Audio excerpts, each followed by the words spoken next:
අද කාලේ මහපාරක අයිනේ තියෙන මාර්ග සංඥා පුවරුවක් එහෙමත් නැත්නම් වර පාරවල් වල තියෙන බෝඩ් එකක් කඩලා දාලා ඒක ASCII නිධානයක් තියෙනවද කියලා හොයන කෙනෙක් දැක්කොත් අපිට මොනව හිතෙයිද? ඇත්තට මේක මහ විහිළුවක් වගේම මෝඩ වැඩක් නේද? අනිවාර්යෙන්ම ඒක කොයිතරම් අඥාන වැඩක්ද කියලා අමුතුවෙල් කියන්න ඕනේ නැහැ. හැබැයි හරියටම අන්න ඒ වගේ දෙයක් අපේ සමාජයේ සමහරුන් අතින් සිද්ධ වෙනවා කියන එක තමයි කනගාටුව. ඔව්. අර ඉර හඳ බල්ලා කපුටා වගේ සලකුණු කොටලා තියෙන පරණි මයින් ගල් එහෙම විනාශ කළන්නේ. හරියටම ඒ වගේ ගල් එහෙමත් නැත්නම් පුරාවිද්‍යාත්මක වටිනාකමක් තියෙන සඳ කඩපහනක් මුරගලක් දැක්කම ඒක යට නිධානයක් ඇති කියලා හිතාගෙන අදටත් ඒව කුඩුපට්ටම් කරලා දාන පිරිසක් ඉන්නවා. මේ මිනිසුන්ට තේරෙන්නේ ඒ විනාශ කරන්නේ රත්තරන් මංජුසාවකට යන පාර නෙවි කියලා. ඒක තමයි. ඒ විනාශ කරන්නේ අපේම අතීතයේ කියවන්න තියෙන වටිනාම සාක්ෂි. ඉතින් අද අපේ මේ අලුත් ගවේෂණයෙන් අපි සූදානම් වෙන්නේ අන්න ඒ වගේ අපේ අතීතයේ කියවන මූලාශ්‍ර ගැන කතා කරන්න. ඇත්තටම මේක හරියට අර අපි 10 වසරේදී චිත්‍රකලාව සහ ඉතිහාසයේ විෂයන් වල කලාව කියන්නේ නිකම්ම නිකන් ලස්සන දෙයක් විතරද? නැත්තම් ඒකට පුරවන්ද මුළු ජාතියකම අනන්‍යතාවය අලුතින් ලියන්න නැති වෙන්න ගිය උරුමයක් නැවත දිනා ගන්න උදව් කරන්න. අන්න ඒ වගේ කතාවක් තමයි අද අපි කතා කරන්න යන්නේ.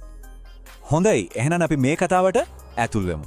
මේ බලන්න මේ තිරේ දිස්වන බලවත් සිතුවම.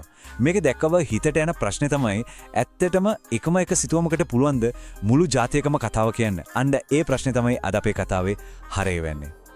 මේ කතාවේ ගැඹුරටම යන්න නම් අපිට සිද්ධ වෙනවා පොඩ්ඩක් අතීතයට යන්න. ඒ කාලේ ශ්‍රී ලංකාව තිබුණේ කොයි වගේ තැනකද? ඒ කියන්නේ විසඳුමක් ඕනෑවටම තිබුණු ප්‍රධාන අභියෝගය මොකක්ද කියන එක අපි මුලින්ම බලමු. හිතන්න මුලින්ම පෘතුගීසීන් ඊට පස්සේ ලන්දේසීන් අන්තිමට ඉංග්‍රීසීන් මේ විදේශීය පාලනය එක පිට එක එද්දී අපේ රටේ සංස්කෘතියට මොකද වුනේ?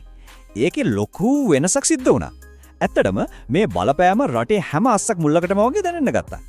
මේක බලන්න යටත් විජිත පාලන කාලය තුල බ්‍රිතාන්‍ය රජනිගේ රුව ශ්‍රී ලංකාවේ ජනප්‍රිය වී තිබුණා. මේකෙන් අපිට මොකක්ද තේරෙන්නේ? විදේශීය රූප, විදේශීය සංකේත කොයිතරම් අපේ සමාජයේ මුල් බැහැලා තිබුණද කියන එක. ඒ කියන්නේ අපේම අනන්‍යතාවයක් තියෙන නූතන කලාවක් වෙනුවෙන් ලොකු හිස්තැනක් නිර්මාණය වෙලා තිබුණා. එතකොට ඉබේම මේ ප්‍රශ්නය මතුවෙනවා නේද? විදේශීය බලපෑම මේ විදිහට වැඩි වෙද්දී අපේ දේශීය බෞද්ධ සම්ප්‍රදායන්ට කොහොමද අලුත් නූතන හඬක් හොයාගන්න ලැබුණේ? අන්න ඒ අභියෝගයට උත්තරයක් වුණු ඒ කතානායකයා කවුද කියලා අපි දැන් හොයලා බලමු. මෙන්න ඒ අභියෝගය බාරගත්තා ඒකට ප්‍රතිචාර දක්වපු ශිල්පියා. එතුමා තමයි එම් ෂාර්ලස්. ඉතින් කවුද මේ එම් ෂාර්ලස් කියන්නේ? එතුමා ඉපදෙන්නේ 1780 ජූනි 25 වෙනිදා අම්බලන්ගොඩ. සම්පූර්ණ නම මාලිගාවගේ ෂාර්ලස්. එතුමාගේ ජීවිතේ